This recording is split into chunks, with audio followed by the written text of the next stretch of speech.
Hey everyone, I just want to show you some fun ways that you can do some learning with some sidewalk chalk today. So, when you're writing and you're creating some fun stories in your journals, you can even draw out those different sceneries and settings.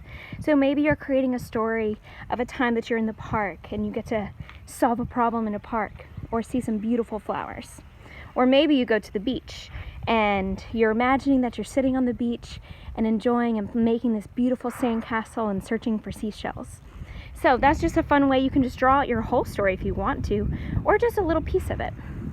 Now, as you're going into reading and you're practicing some different skills, you might be working on adjectives, adverbs, nouns, all these different things. You can write out some sentences, almost in a little fill the blank, and see if you can create some fun and silly sentences that also fit what you're looking for. So my sentence was, the cat walked slowly. Now, as you're going into these circles, you're working on the same skill, being able to tell the difference between these nouns and verbs, adjectives and adverbs. And in this one, so let's see, I'm going to use my little handkerchief. I'm going to throw it into one of these. Oh, there we go. We got into Disney. It hit Disney. And so I'm going to be able to tell, Disney, is that a noun? Is it a verb? Well, it's a noun because it's a place, and it's actually a proper noun. Now, I'm going to pick up this, and let's see, our next game. So you can play this as many times as you're going, and you can play with a partner, and you can write as many words as you can. And same with this one. So this is going to be working on sight words.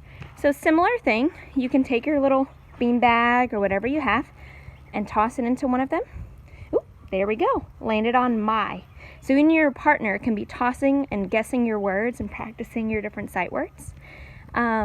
Then your next one is going to be going into math. It's similar to a little hopscotch. You can roll a dice and be able to get to a number. So let's say I rolled a 3. So I might say 1, 2, 3. So then I can see what I landed on, and then I can work the problem out to the side and then get my answer. Then it's almost like I keep going. Then I can go 2, 3, 4. And if I land on 2, then I can decide which one do I want to solve, and I can have some areas off to the side.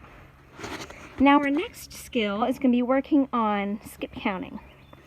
So I have my start, and I can still use a dice. And let's say this time I rolled a 4. So here's my start, and I'm going to go 1, 2, 3, 4.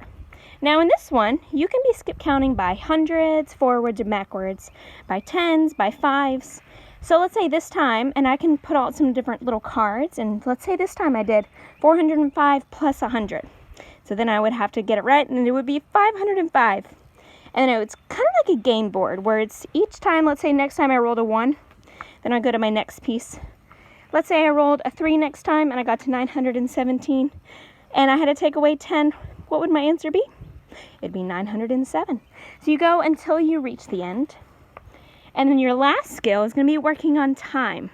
Now I made mine pretty small. You can make it even bigger and lay your whole body out and have one way be the hour hand and one way be the minute hand.